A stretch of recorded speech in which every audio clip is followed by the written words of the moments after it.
Hey everybody, thank you so much for watching another one of my interviews here at the Louisiana State Capitol. I'm with State Representative Edmonds. How are you today? Man, I'm great. Thanks for having me today. I tell you what, I love that jacket. I love those colors. Those are great. Trying to keep up with you. Oh, I appreciate that. Well, look, I know we got a bell getting ready to ring, so we're going to try to go through some of your legislation. I got you up here. We're HB 409 provides relative to stormwater utility systems. Yep, so we had that bill passed last year, and we did a little work on it to give some governmental control, and in this case, a vote of the people for the stormwater in any district anywhere in the state. So this puts it on ballots for local governments? That's right. So I love it every time a representative puts power back closer to people. Yep. That's just only reasonable that the people get to vote on how they spend their tax dollars. I love it. HB 442 provides relative to the funding of bulletproof vests for peace officers. It's hard to have a favorite bill, but this one is top of the list. This will provide the latest, greatest bulletproof vest for every law enforcement officer throughout the state, no matter how small or how large. Now, there are some people in some of our larger districts that already have some vests, but this goes all the way down to the smallest town that has one police chief or one officer, period. We have to protect our officers. I love that. I love that. I didn't realize we didn't have something like that already. 443 establishes a refundable individual income tax credit for certain adoptions. Yep. So that basically gives a $5,000 tax deduction to anybody that is wanting to adopt in Louisiana. Last year, Roe versus Wade flipped, and we're pushing, women to have their babies and put them up for adoption. This just says we're going to get behind the families that would want to adopt and try to help them with just a little small tax credit. And I think adoption is one of the best ways to help pro-life movement in the state when helping mothers. I totally agree, and I'll say this to you. I offer an adoption bill every session so that we can have the finest adoption laws in the country. And we're getting there. We got a ways to go, but we're getting there. I love this. HB 462 requires public school governing authorities to post certain fiscal information on their websites. Yep, that's just transparency. That's a Pelican bill. That's my bill. And you know what that means? That means taxpayers get to see how their tax dollars are being spent in all of our schools, public schools and corporate schools and charter schools all over the state. You punch into a website and say, what do we spend on this contract? How much were supplies? What about a salary? Boom, taxpayer knows exactly where the money goes. Transparency, taxpayers should know where their money is going. Everybody. And it puts power back close to the people. It got vetoed last year, didn't it? It did, but we adjusted a couple of things that the governor asked us to do, saved a little money, and I'm hoping for the best.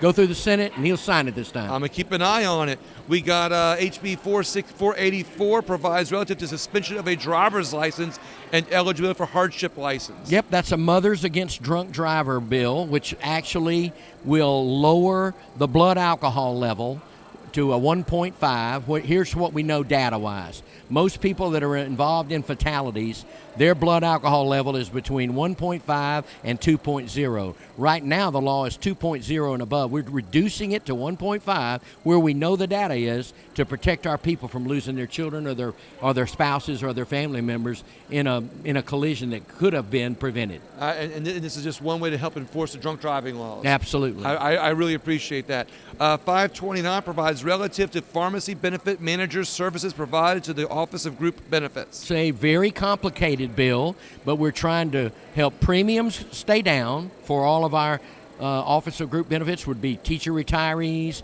state workers, but also our independent pharmacies are really struggling on filling with the contract that's been offered. They're having trouble filling that prescription, so we're trying to make it an equal scale with the large pharmaceutical providers. I like that. Keep an eye on things here. 507 provides relative to compensation for printing of the official proceedings of political subdivisions. Every small town probably has a little newspaper where we print things statewide that they might be able to know.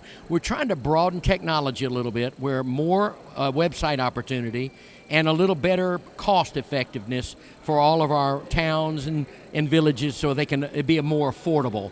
So that's a Louisiana municipal bill, the police jury bill, and also that is with the Louisiana Press Association. Do you have time for a couple more? Yeah, let's a couple more. We got sure. 617 establishes a life science investment tax credit program. Yeah, that's an economic development bill, which would bring a lot of life science development people that might want to start a business in the state of Louisiana. It's pretty broad. So I don't know how it'll go, but it's basically for economic development. All right, we got 650 provides relative to compensation and other requirements for official journals of parishes. I think that was a substitute bill. Okay. So that's back on our printing that we're doing for the websites and whatnot. 49 recognizes April 25th as LMA Municipal Day. That's a common sense one. 106 requests certain actions by the Office of Group of Benefits relative to pharmacy benefit managers. Yep, we're just trying to help the local independent pharmacies in the state of Louisiana. They're great people. I visit every one of them I possibly can. They're struggling right now to pay the bills, and it's because of a contract that we think is out of line. So we're trying to help our Louisiana independent pharmacies. Okay, HB 23, got a couple more here. Commends Coach Woodruff. That's an easy one. That's a local one here. HR 25 commends the 2023 participants of the Youth Legislature program. Yep, I got to speak to those guys over at the old state capitol, and that's a group of high school and middle school students that come in every year, and they sort of learn the legislative process. And so, great group of kids. All right, 133 commends the Louisiana Court-appointed Special Advocate CASA program and volunteers. Yeah, that's helping,